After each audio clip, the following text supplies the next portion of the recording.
नमस्कार दोस्तों, मैं विशाल चतुर्वेदी आज आप लोगों को रेफ्रिजरेशन साइकिल के बारे में बताने वाला हूं। तो चलिए स्टार्ट करते हैं रेफ्रिजरेशन साइकिल के बारे में। दोस्तों, कोई भी रेफ्रिजरेशन सिस्टम होता है वो मुख्यतः दो पार्टों से मिलकर बना होता है, एक मैकेनिकल पार्ट और एक इलेक्ट्रिकल पार्ट। मैकेनिकल पार्ट में हमारे 5 कंपोनेंट आते हैं: compressor, condenser, capillary, filter, evaporator. तो अभी दोस्तों हम लोग मैकेनिकल पार्ट में को ही जानेंगे कि मैकेनिकल पार्ट से हमारे रेफ्रिजरेशन साइकिल कैसे बनता है। देखिए दोस्तों, हम स्टार्ट करते हैं। पहले स्टार्ट करते हैं कंप्रेसर से। कंप्रेसर में दोस्तों, इस कंप्रेसर के अंदर में piston, connecting rod, cylinder valve, suction valve, discharge valve ये कंप्रेसर के अंदर होते हैं, जिससे हमारी कंप्रेसर गैस को डिस्चार्ज और सक्स करती है। तो दोस्तों क्या है, हमारे कंप्रेसर में एक चार्जिंग लाइन होता है। हमको अगर गैस चार्जिंग करना रहता है हमारे एसी में, फ्रिज में या कोल्ड स्टोरेज में, कोई भी चीज़ में गैस चार्जिंग होता है तो हमारी रेफ्रिजरेशन साइकिल बनती है। तो दोस्तों क्या है, ये चार्जिंग लाइन से अगर हम लोग गैस चार्ज कर रहे हैं तो वो गैस आती है, तो हमारी जब पिस्टन जो इसके अंदर पिस्टन रहता है वो ऊपर से नीचे आता है। ऊपर से जब पिस्टन नीचे आता है तो हमारी कंप्रेसर में वैक्यूम क्रिएट होता है, जिससे कि हमारा कंप्रेसर गैस को खींचता है और डिस्चार्ज पट्टी के द्वारा उसको डिस्चार्ज करता है। दोस्तों, जब पिस्टन नीचे से ऊपर जाता है तो गैस को कंप्रेस करता है। जब हमारी पिस्टन नीचे से ऊपर जाती है तो गैस को कंप्रेस करता है और डिस्चार्ज लाइन से हमारे कंडेंसर में भेजता है। तो दोस्तों, जब हमारा कंप्रेसर गैस को डिस्चार्ज करता है तो उसका प्रेशर बड़ा रहता है, हाई प्रेशर में भेजता है। High pressure, high temperature, vapour. हमारा कंप्रेसर जब गैस को डिस्चार्ज करता है तो high pressure, high temperature, vapour के एक वेपर की स्थिति में रहता है, जो कि हमारा गैस डिस्चार्ज लाइन से होते हुए जाता है।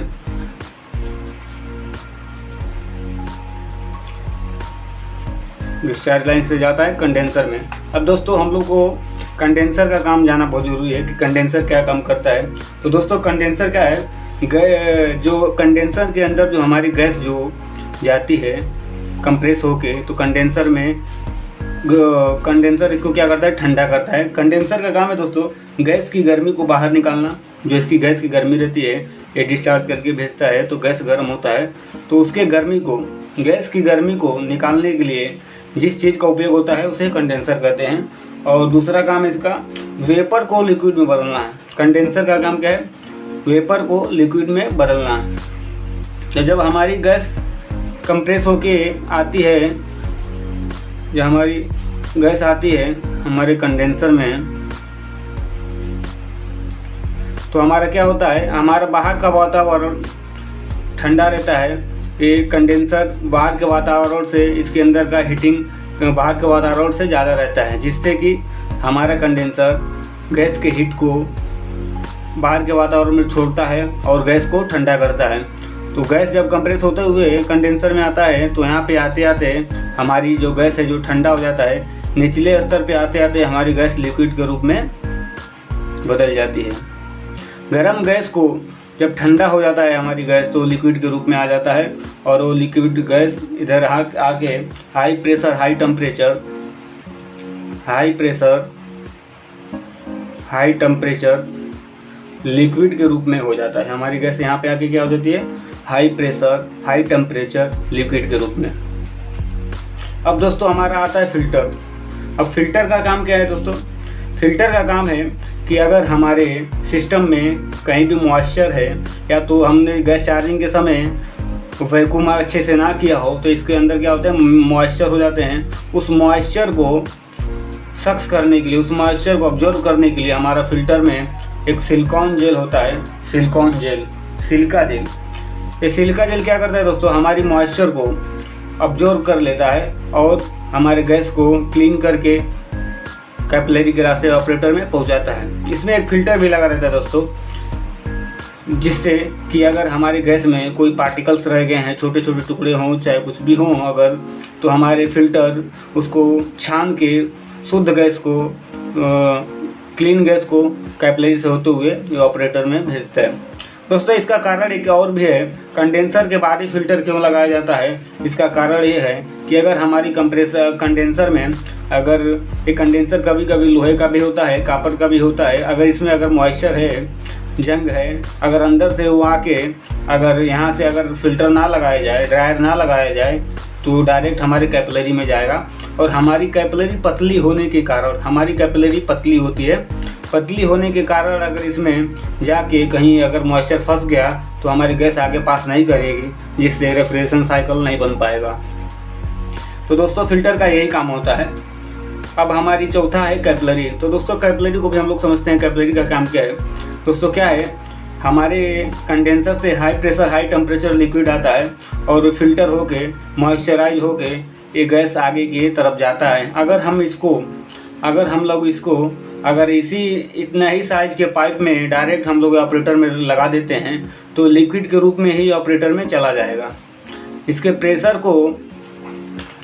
प्रेशर को कम करने के लिए हम लोग पतली छेद का एक कैपिलरी का उपयोग करते हैं, जिससे कि गैस थोड़ी थोड़ी मात्रा में फव्वारे की तरह ऑपरेटर में जाती है। दोस्तों आपको एग्जांपल के लिए एक बात बता दें, हमारा जो पाइप रहता है पानी का पाइप, अगर हम पानी के पाइप को अगर पानी उसमें प्रवाह कर रहा है उसको हम लोग पिंच करेंगे तो बहुत दूर तक वो फेंकता है। अगर पानी प्रेशर से आ रही है उसमें और उसको हम लोग दबा के थोड़ा पतला कर देते हैं तो पानी बहुत दूर तक जाती है, तो ज़्यादा दूर तक जाती है। इसके लिए इसका टेम्परेचर की और प्रेशर की स्थिति को बदलने के लिए हम लोग कैपिलरी का उपयोग करते हैं। एक कैपिलरी क्या है दोस्तों, यहाँ पे high pressure high temperature liquid आता है, इसमें जाके लो प्रेशर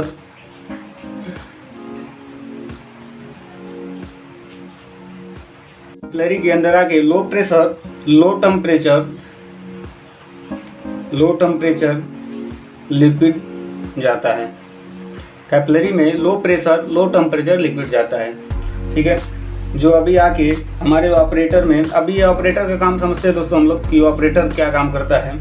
दोस्तों ऑपरेटर का काम है रूम के अंदर की गर्मी को, बाहर की जो गर्मी रहती है उसको एब्जॉर्ब करता है, जिससे कि हमारे रूम के अंदर में कूलिंग होता है। दूसरा है लिक्विड को वेपर में कन्वर्ट करने का काम ये ऑपरेटर करता है। जो लिक्विड हमारी इसमें इन होती है, इसमें आके वो वेपर के रूप में बदल जाता है। तो दोस्तों चलिए जानते हैं इसका क्या कार्य है अभी आगे। तो दोस्तों इसमें आके हमारी गैस जो इसमें आती है पतले पाइप से आती है, तो ज़्यादा जगह मिलने का कारण, इधर पतला है अगर अंदर आती है तो उसको ज़्यादा जगह मिलता है, ज़्यादा जगह मिलने का कारण वो वेपर में कन्वर्ट होता है। इसमें आता है जब ये हीट को ऑब्जर्व करता है, रूम के हीट को ऑब्जर्व करवाता है, तो इसके अंदर की जो गैस रहती है वो उबलने लगता है। वो गैस क्या होता है, उबलने लगता है। जब हम लोग लिक्विड को उबालते हैं तो वेपर के रूप में बन जाता है। तो हमारा यहाँ पे सक्शन लाइन पे low pressure low temperature vapour, low pressure low temperature vapour आता है।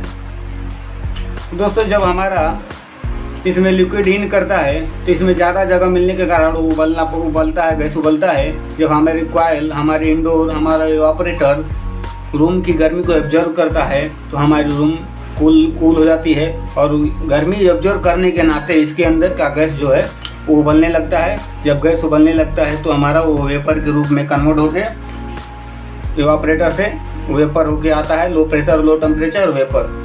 फिर वही काम करता है कंप्रेसर।